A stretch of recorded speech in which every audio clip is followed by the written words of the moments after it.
لیکن اتنی زیادہ جو ڈیولپمنٹس ہیں اس ریجن میں اس کی طرف توجہ ہونے کی بجائے زیادہ تر فوکس ہمارا کن خبروں میں گزرتا ہے کہ ہمارے ہاں جو سیاسی جماعتیں ہیں وہ الیکشن کی ایک تاریخ پر ہی متفق نہیں ہو پا رہی ہیں. الیکشنز ایک ایسا معمہ میں کہوں گی کہ بن کے رہ گیا ہے کہ جو کسی کی سمجھ میں نہیں آ رہا ہے. یہ گتھی سلجھنے کی بجائے مزید الجھتی چلی جا رہی ہے اور گزرتے دن کے ساتھ. پہلے تو میں ذرا اس پہ بات کرنا چاہوں گی کہ آج یہ جو ایک امپورٹنٹ ٹرپ تھا فورن منسٹر کا, اس پر اس قسم کی تنقید کیوں ہوئی, اور اس کے بعد جو آج عدالت میں ہوا الیکشنز کو لے کر سپریم کورٹ میں جو پروسیڈنگز ہوئی اس پہ بھی بات کریں گے. علی محمد خان صاحب ہمارے ساتھ موجود ہیں, سینئر رہنمائے پاکستان تحریک انصاف کے, اور عطا اللہ تارڑ صاحب ہمارے ساتھ موجود ہیں, سینئر رہنمائے PMLN کے, special assistant to the prime minister. بہت بہت شکریہ آپ دونوں کی تشریف آوری کا. علی محمد خان صاحب, پہلے تو میں آپ سے آغاز کرنا چاہوں گی, یہ فرمائیے گا کہ آج جو PTI کی طرف سے کافی آبجیکشنز کہنا چاہیے کہ آئے ہیں, میں آپ سے اگر جان سکوں 1 2 3 وہ کیا چیزیں ہیں جو آج آپ کو نہیں اچھی لگیں بلاول صاحب کے اس وزٹ میں, ان کا بھارت جانے میں یا ان کے خطاب میں کیا مسئلہ تھا؟ بہت شکریہ. بسم اللہ الرحمن الرحیم. اللہم صلی وسلم مبارک علی سیدنا محمد وعلی آل محمد.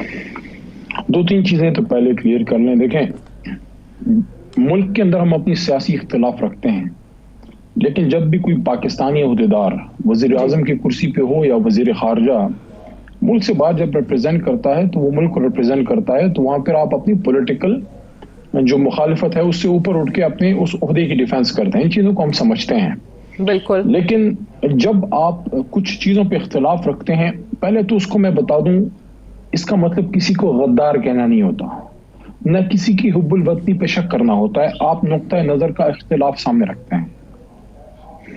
جیسے جب میاں نواز شریف صاحب بھارت تشریف لے گئے تھے تو وہ پاکستان کے پہلے وزیر اعظم تھے کہ انہوں نے وہاں حریت لیڈرشپ سے ملنا گوارا نہ کیا.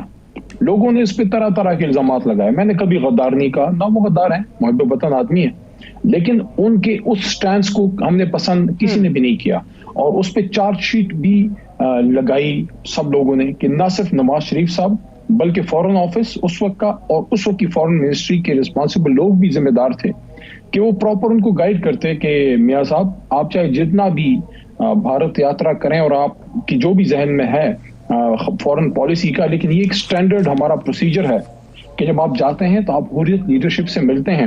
اور سیاستدان تو چھوڑیں, جب ڈکٹیٹرز بھی یہاں سے گئے تو وہ ملے وہاں سے, جب پاکستان میں عامروں کی حکومت تھی.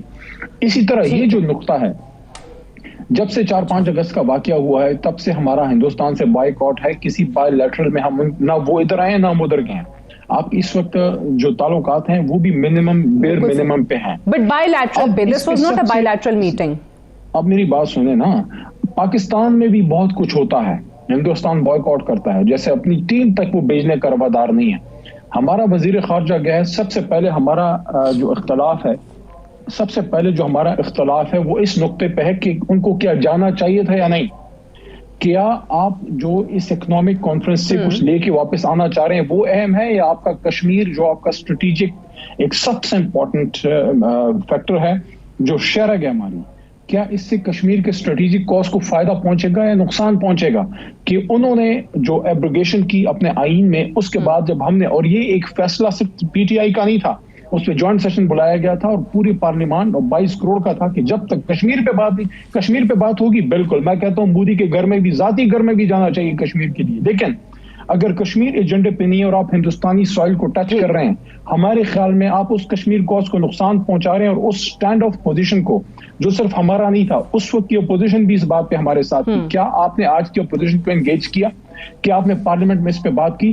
آپ نے پارلیمنٹ کے فورم کو سپریم کورٹ کے خلاف یوز کیا, بے شمار تقاریر ہوئی, سب کچھ کرتے رہے. اتنے اہم ایک دورے پہ جب آپ نے ایک اچھا چلے, مجھے ٹھیک ہے آپ نے اپنے اعتراضات بتائیں, لیکن مجھے خوشی اس چیز کی ہوتی ہے ہمیشہ آپ سے بات کرتے ہوئے کہ ایٹ لیسٹ آپ نے وہ زبان یا وہ الفاظ نہیں استعمال کیے جو باقی آپ کے لیڈران سوشل میڈیا پہ کر رہے ہیں. انفارچونیٹلی آپ نے جو شاہ سے آغاز کیا وہ اچھی بات ہے کہ وہ پاکستان کے وزیر خارجہ تھے, وہاں پہ آپ کو ایک پولیٹیکل جماعتوں کی وابستگی سے بڑھ کے دیکھنا چاہیے. انڈیا کے حوالے سے یہی کہا ہے کہ جب تک آپ جو کشمیر کا سٹیٹس جو ہے